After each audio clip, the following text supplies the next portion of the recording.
Fala, torcedor vascaíno! Amanhã já começou quente na colina e com clima de reviravolta.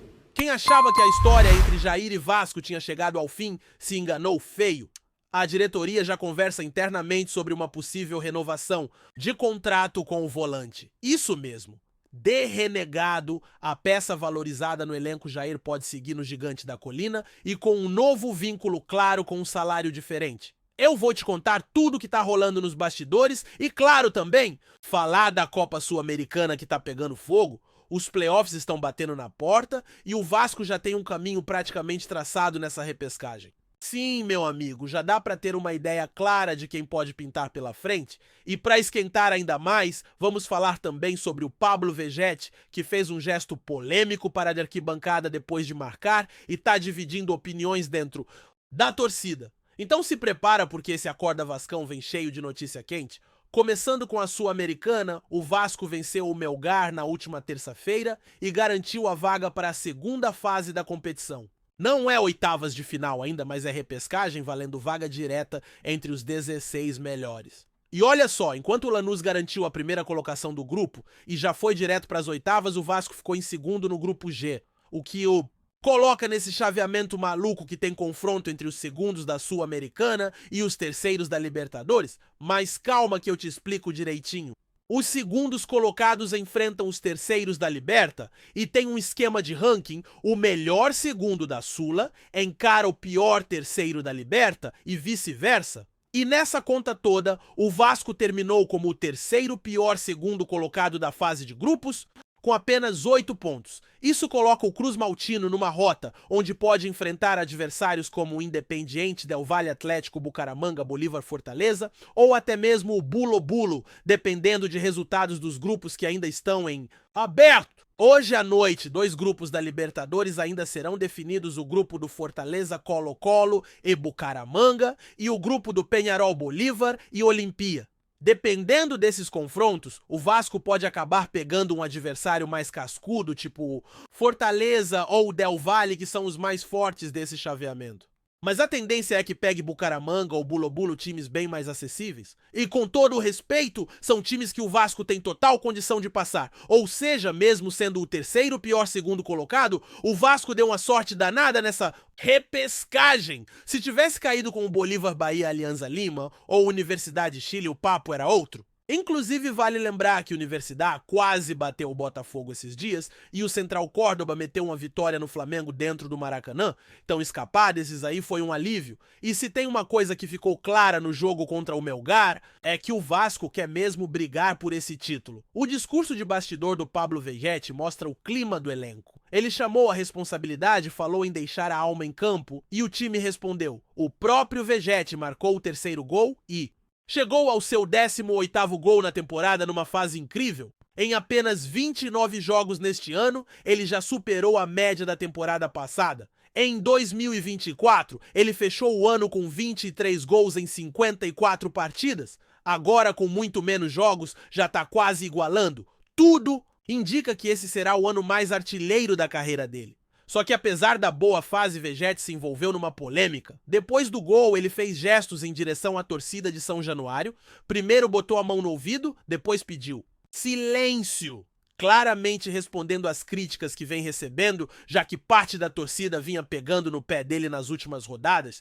E aí fica a pergunta, você acha que ele passou dos limites? Porque tem torcedor que entendeu o gesto como um desabafo justo, mas tem muita gente achando que ele faltou com respeito. Afinal, é o torcedor quem carrega o clube, quem está ali na arquibancada, apoiando mesmo quando o time tá mal.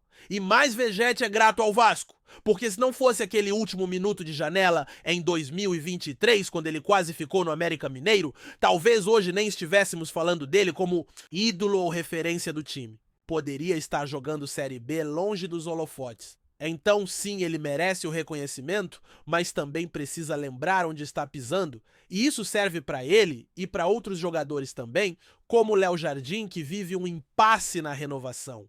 E outros atletas que parecem ter perdido um pouco da noção do que é vestir a camisa do Vasco. Agora, falando em renovação, vamos voltar ao caso Jair. O volante chegou a ser afastado, não vinha sendo relacionado, e tudo indicava que seria negociado na próxima janela. Só que nos últimos dias o cenário mudou completamente. Internamente, o Vasco já discute renovar o contrato com o jogador, mas com uma condição: o salário precisa baixar. Hoje, Jair recebe cerca de R$ 900 mil por mês, um valor considerado alto para a atual realidade do clube. A ideia é propor um novo acordo com valores reduzidos para mantê-lo no elenco, já que Fernando Diniz gosta muito do jogador. Aliás, Diniz já tentou levar Jair para o São Paulo e para o Fluminense antes, mesmo de assumir o Vasco. Ele vê o volante como peça-chave dentro do seu estilo de jogo. E diante dessa confiança, o Vasco entende que faz sentido manter Jair no grupo, ainda mais agora que vem aí uma pausa da data FIFA, período ideal para ajustes táticos e entrosamento. Jair, que chegou a ser descartado, pode voltar a ser protagonista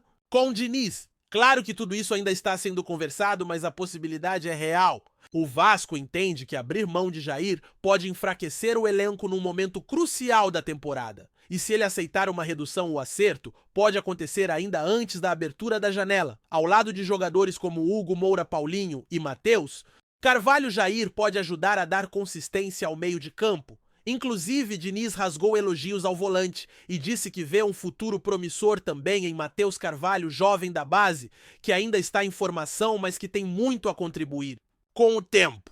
Enfim, o clima é de reconstrução e reorganização em São Januário. O Vasco começa a se ajustar dentro e fora de campo, e a Sul-Americana virou prioridade. Pablo Vegetti deu o tom, o elenco comprou a ideia, e Fernando Diniz parece estar moldando um time competitivo. Agora é esperar os resultados da Libertadores para saber quem será o adversário do Cruz Maltino nos playoffs e continuar acompanhando de perto os bastidores quentes, como esse caso Jair, que promete novos capítulos nos próximos dias.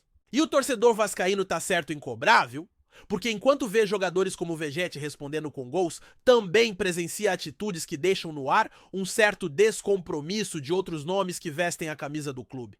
E não é exagero falar isso. O Vasco não é qualquer clube. O Vasco tem uma história gigantesca, uma torcida apaixonada, que não para de empurrar mesmo em meio a anos difíceis, crises financeiras e gestões conturbadas. É justamente por isso que certos gestos, como o do Vegetti em São Januário, ganham um peso ainda maior.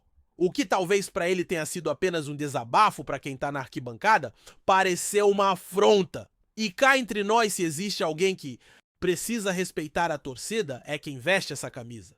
Porque ninguém é maior que o clube. Aliás, essa relação entre elenco e torcida precisa ser cuidada com carinho. O Vasco é um clube de alma popular que cresce na pressão e se alimenta da entrega dos seus jogadores em campo. Quando o torcedor percebe que há dedicação, mesmo que o resultado não venha, ele apoia.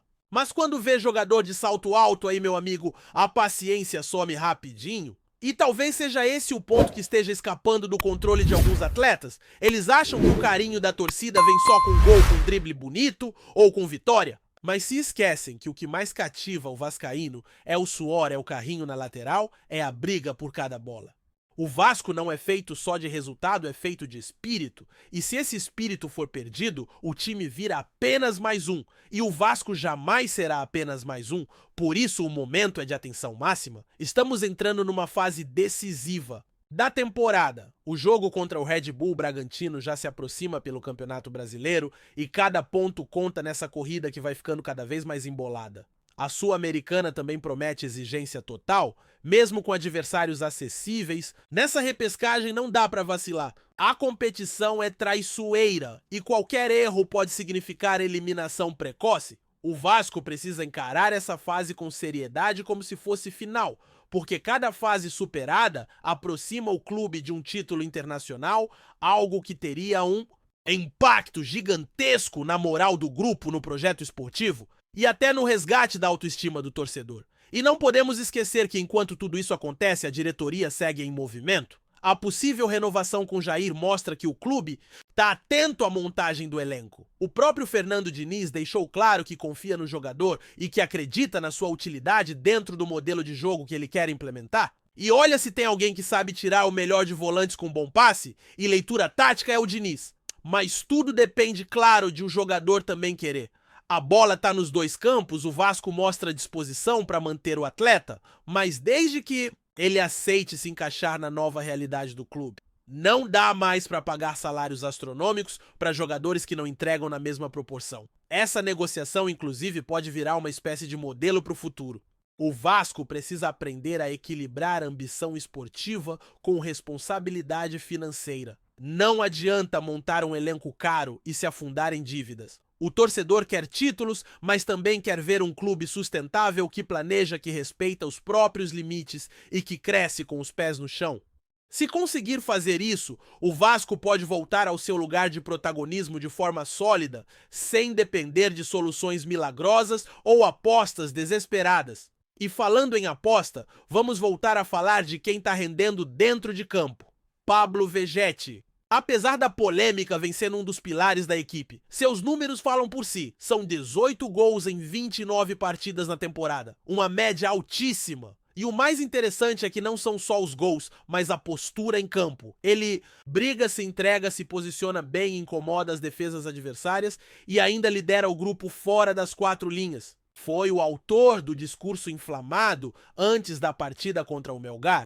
E de certa forma é ele quem personifica esse espírito de guerra que o Vasco precisa adotar na Sul-Americana. Só que como todo líder, ele também tem que entender o peso das suas ações. Não pode perder a conexão com a arquibancada. E se errou, precisa reconhecer, virar a página e seguir. O ambiente no vestiário tem mudado. A chegada de Fernando Diniz foi um divisor de águas. A equipe que antes parecia perdida em campo, agora mostra sinais claros de organização. É nítido que o Diniz tem dado cara ao time. Claro que ainda existem falhas, principalmente defensivas, mas o time já joga com mais consciência, mais compactação e com ideias mais definidas. Isso se reflete nos resultados e mais ainda na confiança dos jogadores. Atletas que estavam desacreditados agora ganham minutos e começam a render. Jovens como Matheus Carvalho e Paulinho têm sido aproveitados com inteligência sem pressa, e isso mostra que existe um plano, uma visão de longo prazo. Coisa que há tempos o Vasco precisava. Mas para que esse projeto dê certo, o apoio da torcida é essencial. E como sempre ela tem feito a parte dela, mesmo nas fases mais difíceis, a arquibancada nunca abandonou. Agora, com a equipe mostrando sinais de evolução, é hora de se manter junto. Não significa passar pano para tudo, claro que não. A cobrança tem que existir, mas com equilíbrio. Cobrar sem destruir, apoiar sem se iludir. Esse é o ponto. O Vasco está tentando trilhar um novo caminho e vai precisar de paciência, de união e principalmente de identidade. Voltar a ser o Vasco, que impunha respeito, que fazia São Januário pulsar e que botava medo nos adversários. Isso não acontece do dia para a noite, mas está no horizonte. Basta não desviar da rota. Então, meu amigo vascaíno, os próximos capítulos prometem muito. Tem playoff da Sul-Americana, tem duelo difícil no Brasileiro, tem decisão sobre o futuro de Jair e outros jogadores do elenco. E no meio disso tudo, tem você torcedor vivendo cada lance, vibrando, se irritando, se emocionando como sempre. Porque ser Vasco é isso, é viver intensamente com o coração na ponta da chuteira. E seja enfrentando o Del Valle ou Fortaleza, ou quem quer que seja a missão, é clara lutar até o fim. Porque o Vasco não foge da batalha, nunca fugiu, e não vai ser agora que vai começar. Antes de continuarmos, já te convidamos para se inscrever no canal Colina News e deixar seu like, assim você fica por dentro de todas as novidades do Vascão de forma exclusiva. Bora continuar! Os rumores que movimentam o mundo do futebol ganharam um novo capítulo nos últimos dias. Cristiano Ronaldo, uma das maiores lendas do esporte, fez elogios públicos ao Vasco da Gama, tradicional clube brasileiro, e a declaração rapidamente repercutiu por toda a Europa, gerando burburinhos sobre uma possível aproximação do craque com o futebol sul-americano. Ainda que oficialmente não haja qualquer negociação ou proposta em andamento, as palavras do Camisa 7 foram suficientes para incendiar as redes sociais e a imprensa esportiva. Durante uma entrevista recente, Cristiano Ronaldo mencionou o Vasco como um clube de muita história, com uma torcida apaixonada e que representa bem o espírito do futebol brasileiro. A fala, aparentemente despretensiosa, foi suficiente para levantar diversas especulações.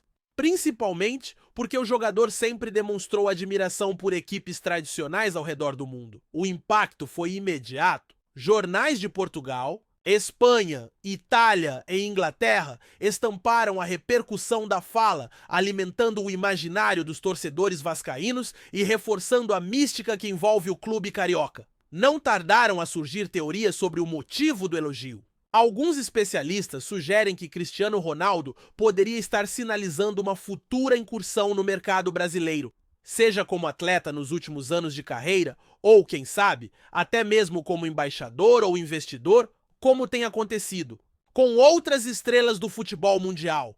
Outros, mais céticos, acreditam que a fala foi apenas uma gentileza do astro, sem qualquer intenção oculta. Fato é que o Vasco da Gama, que nos últimos anos tem buscado se reestruturar e retomar o protagonismo nacional e internacional, ganhou uma visibilidade extra com a declaração de Cristiano Ronaldo.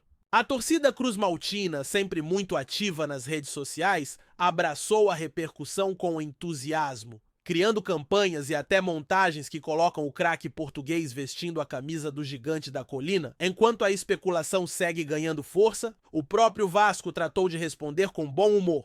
Em suas redes oficiais, o clube repostou a fala de Cristiano Ronaldo, agradecendo o reconhecimento e destacando a tradição e a grandeza da instituição. O gesto foi interpretado como uma forma de estreitar laços e, quem sabe, manter viva essa chama que, por ora, permanece no campo dos rumores, mas que no futebol nunca se sabe até onde pode chegar. Assim, entre possibilidades, burburinhos e o fascínio que envolve o nome de Cristiano Ronaldo, o Vasco se vê mais uma vez no centro das atenções internacionais, reforçando o seu prestígio e a força de sua marca. Se isso resultará em algo mais concreto, só o tempo dirá. Por enquanto, a torcida vascaína sonha e a Europa segue atenta a cada movimento desse possível e surpreendente enredo. Trazemos notícias atualizadas do Vasco todos os dias. Inscreva-se no nosso canal e dê um like para continuar recebendo notícias exclusivas. Compartilhe também a sua opinião sobre essa notícia nos comentários. Isso é muito importante para o Vasco da Gama. Até o próximo vídeo.